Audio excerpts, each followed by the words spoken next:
Praise the lord. హల్లెలూయా. ఒక సంవత్సరం ప్రణాళికతో అనుదిన బైబిల్ పఠనం. ఈరోజు 13 డిసెంబర్ 2025. ఈ సంవత్సరంలో ఇది 347వ రోజు. ఈ రోజు కొరకు ఏర్పాటు చేయబడిన బైబిల్ వాక్య భాగాలు: పాత నిబంధన, యోవేలు గ్రంథము 1, 2, 3 అధ్యాయాలు మరియు కొత్త నిబంధన ప్రకటన గ్రంథము 4వ అధ్యాయము. మొదటిగా పాత నిబంధన, యోవేలు గ్రంథము 1వ అధ్యాయం.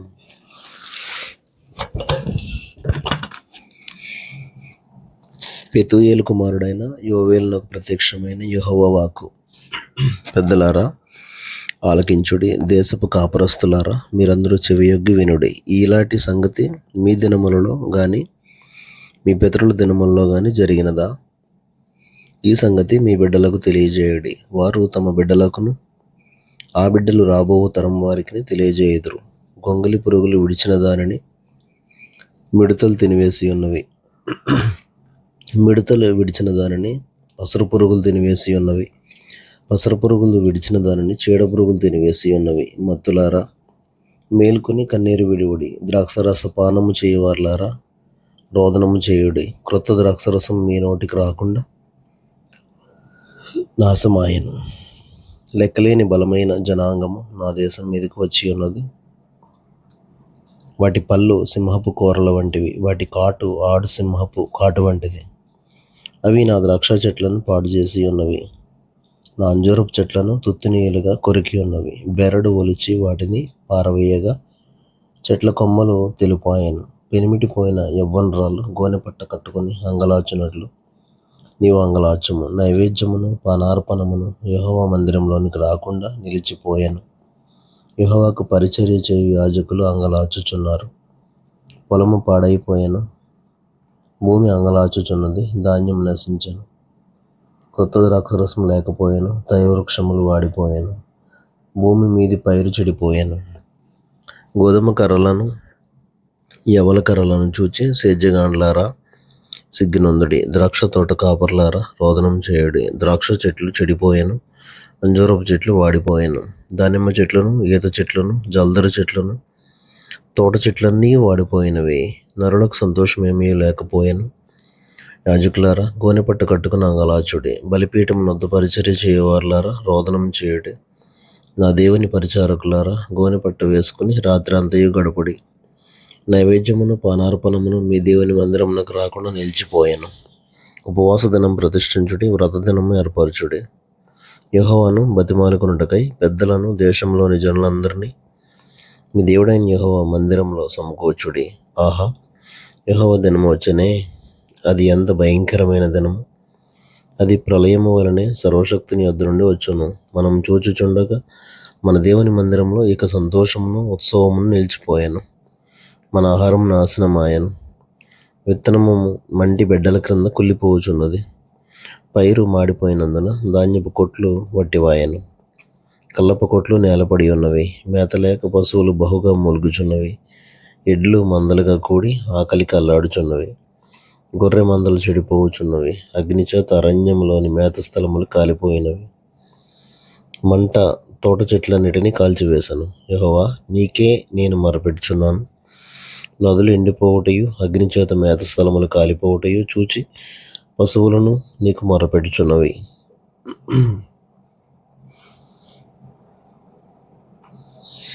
యోవేలు గ్రంథం 2వ అధ్యాయము. సియోను కొండ మీద బాకా ఊదుడి, నా పరిశుద్ధ పర్వతము మీద హెచ్చరిక నాదము చేయుడి.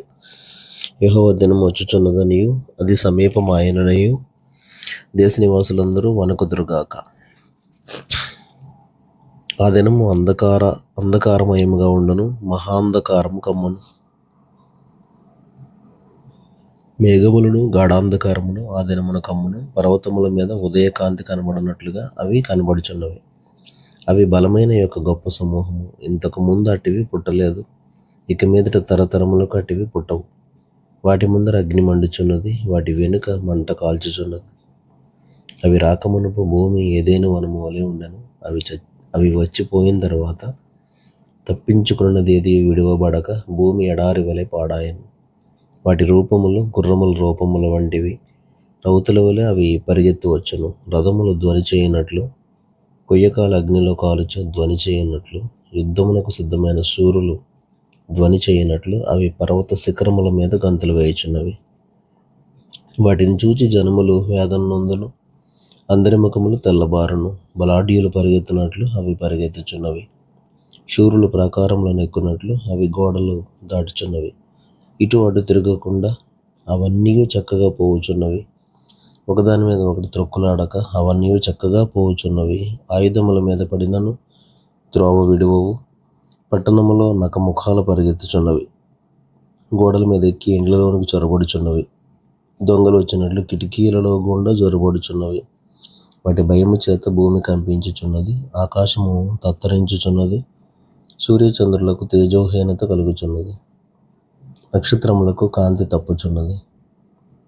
యెహోవా తన సైన్యమును నడిపించుచు ఉరుమూలే గర్జించుచున్నాడు. ఆయన దండు బహు గొప్పదై ఉన్నది, ఆయన ఆజ్ఞను నెరవేర్చున్నది బలము గలదే. యెహోవా దినము బహు భయంకరము, దానికి తాళగలవాడెవడు? ఇప్పుడైనను మీరు ఉపవాసం ఉండి కన్నీరు విడిచుచు దుఃఖించుచు మనఃపూర్వకముగా తిరిగి నా యొద్దకు రండి.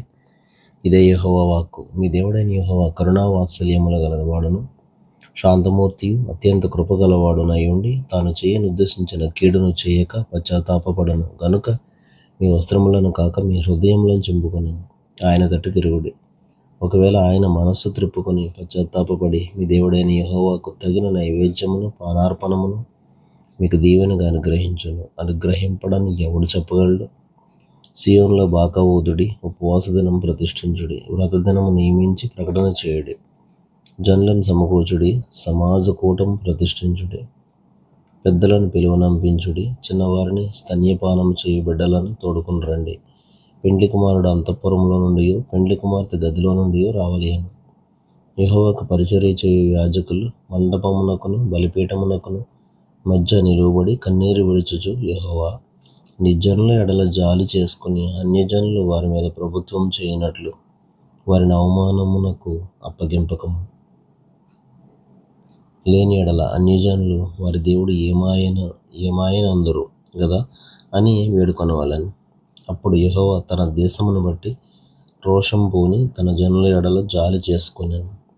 మరియు యెహోవా తన జనులకు ఉత్తరం ఇచ్చి చెప్పిందేమనగా, ఇకను అన్యజనులలో మిమ్మను అవమానాస్పదముగా చేయక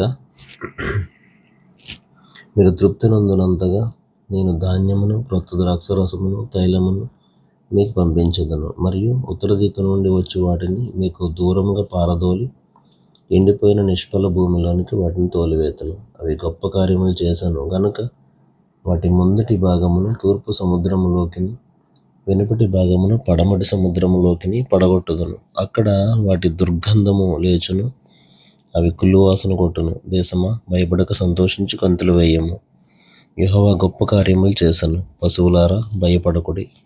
గడ్డి బీలలో పచ్చిక మొలుచును, చెట్లు ఫలించును, అంజూరపు చెట్లను ద్రాక్ష చెట్లు సమృద్ధిగా ఫలించును.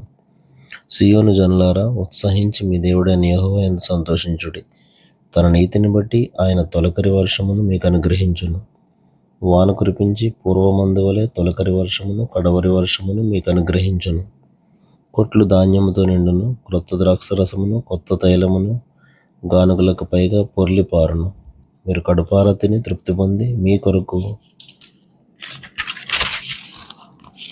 వింత కార్యములను జరిగించిన మీ దేవుడైన యెహోవా నామమును స్తుతించున్నట్లు నేను పంపిన మిడతలను, గొంగలి పురుగులను, పసర పురుగులను, చీడ పురుగులను అను నా మహాసైన్యము తినివేసిన సంవత్సరముల పంటను మీకు మరలనెత్తును. నా జనులు ఇకనన్నిటికీ సిగ్గునొందరు.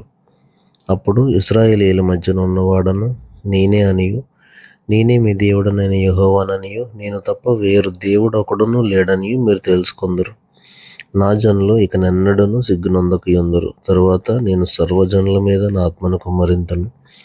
మీ కుమారులను మీ కుమార్తెలను ప్రవచనములు చెప్పుదురు. మీ ముసలివారు కలలు కందురు. మీ యవ్వనస్తులు దర్శనములు చూతురు. ఆ దినములలో నేను పనివారి మీదను పనికత్తెల మీదను నా ఆత్మను కుమ్మరింతును. మరియు ఆకాశమందును భూమి అందును మహత్కార్యములను అనగా రక్తమును, అగ్నిని, ధూమస్తంభములను కనబరచుదను.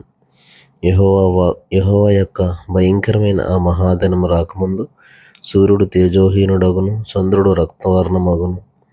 యెహోవా సెలవిచ్చినట్లు సీయోను కొండ మీదను యెరూషలేములోను తప్పించుకొనిన వారందరూ శేషించిన వారిలో యెహోవా పిలిచేవారు కనబడుదురు. ఆ దినమున యెహోవా నామమును బట్టి ఆయనకు ప్రార్థన చేయు వారందరూ రక్షింపబడుదురు. యోవేలు గ్రంథము 3వ అధ్యాయం.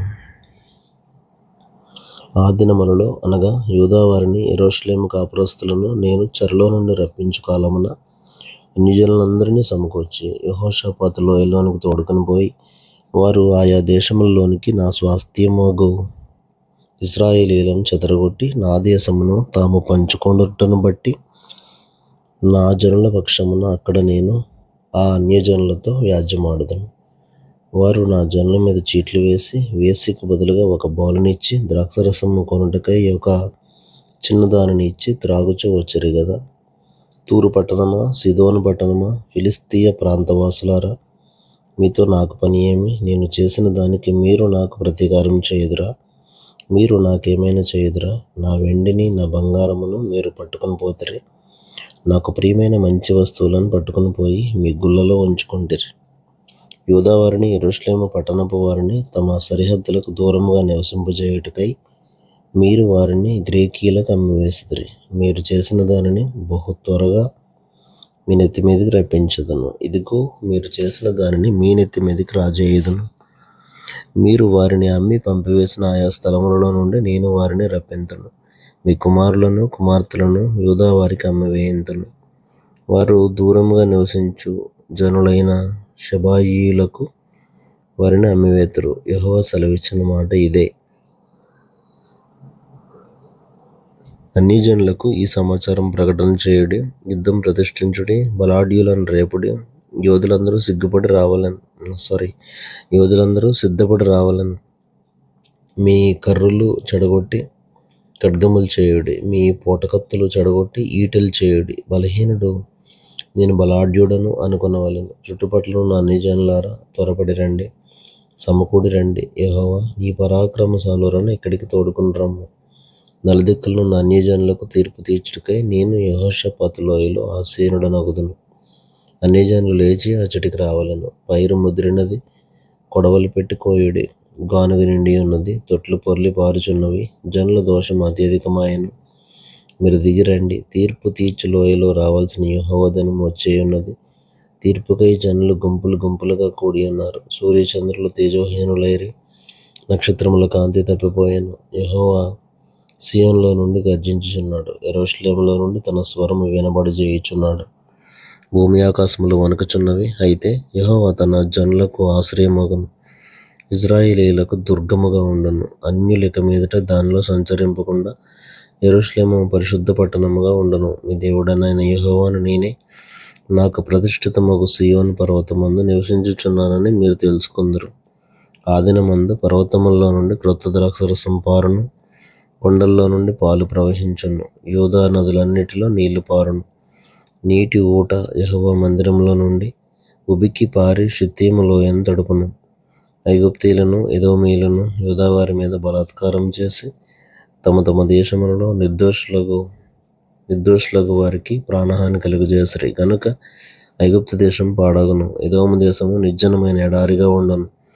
ఇలాగున నేను ఇంతకుముందు ప్రతీకారం చేయని ప్రాణ దోషమునకై ప్రతీకారం చేయుదును. అయితే యూదా దేశములో నివాసులు నిత్యముందురు, తరతరములకు యెరూషలేము నివాసముగా ఉండును. యెహోవా సీయోనులో నివాసిగా వసించును.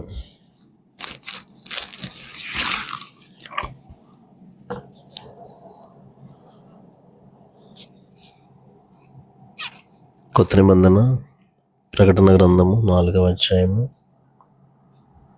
11 వచనాలు. ఈ సంగతులు జరిగిన తరువాత నేను చూడగా, అదిగో పరలోకమందు ఒక తలుపు తెరవబడి ఉండెను. మరియు నేను మొదట వినిన స్వరము బూరధ్వని వలె నాతో మాట్లాడగా వింటిని. ఆ మాట్లాడినవాడు, ఇక్కడికి ఎక్కి రమ్ము, ఇక మీదట జరగవలసిన వాటిని నీకు కనబరచదని అనెను. వెంటనే నేను ఆత్మవశుడనైతిని. అదిగో పరలోకమందు ఒక సింహాసనము వేయబడి ఉండెను. సింహాసనమునందు ఒకడు ఆసీనుడై ఉండెను. ఆసీనుడైన వాడు దృష్టికి సూర్యకాంత పద్మరాగములను పోలినవాడు. మరకతం వలె ప్రకాశించు ఇంద్రధనస్సు సింహాసనమును ఆవరించి ఉండెను. సింహాసనం చుట్టూ 24 సింహాసనములుండెను. ఈ సింహాసనములందు 24 పెద్దలు తెల్లని వస్త్రములు ధరించుకొని తమ తలల మీద సువర్ణ కిరీటములు పెట్టుకున్న వారై కూర్చుండిరి. ఆ సింహాసనంలో నుండి మెరుపులను, ధ్వనులను, ఉరుములను బయలుదేరుచున్నవి. మరియు ఆ సింహాసనం ఎదుట 7 దీపములు ప్రజ్వలించుచున్నవి. అవి దేవుని 7 ఆత్మలు. మరియు ఆ సింహాసనం ఎదుట స్ఫటికమును పోలిన గాజు వంటి సముద్రం ఉన్నట్టుండెను. ఆ సింహాసనమునకు మధ్యను, సింహాసనం చుట్టూను, ముందు వెనుక కన్నులతో నిండిన 4 జీవులు ఉండెను. మొదటి జీవి సింహము వంటిది, రెండవ జీవి దూడ వంటిది, మూడవ జీవి మనుషుని ముఖము వంటి ముఖము గలది, 4వ జీవి ఎగురుచున్న పక్షిరాజు వంటిది. ఈ 4 జీవులలో ప్రతి జీవికి 6 రెక్కలుండెను. అవి చుట్టూను, రెక్కల లోపటను కన్నులతో నిండి ఉన్నవి. అవి భూత వర్తమాన భవిష్యత్ కాలములలో ఉండు సర్వాధికారియు దేవుడు నగు ప్రభువు పరిశుద్ధుడు, పరిశుద్ధుడు, పరిశుద్ధుడు అని మానక రాత్రింబగళ్ళు చెప్పుచుండును. ఆ సింహాసనం నందు ఆసీనుడై ఉండి యుగయుగములు జీవించుచున్న వానికి మహిమయు, ఘనతయు, కృతజ్ఞతాస్తుతులను కలుగును గాకని ఆ జీవులు కీర్తించుచుండగా, ఆ 24 పెద్దలు సింహాసనం నందు ఆసీనుడై ఉండు వాని ఎదుట సాగిలపడి యుగయుగములు జీవించుచున్న వానికి నమస్కారం చేయుచు, ప్రభువా, మా దేవా, నీవు సమస్తమును సృష్టించితివి. నీ చిత్తమును బట్టి అవి ఉండెను, దానిని బట్టియే సృష్టింపబడెను గనుక నీవే మహిమ, ఘనత, ప్రభావములు పొందనర్హుడు అని చెప్పుచు తమ కిరీటములను ఆ సింహాసనం ఎదుట వేసిరి. దేవుడు తన పరిశుద్ధ వాక్యమును మన వినికిడిలో దీవించునుగాక. ఆమేన్.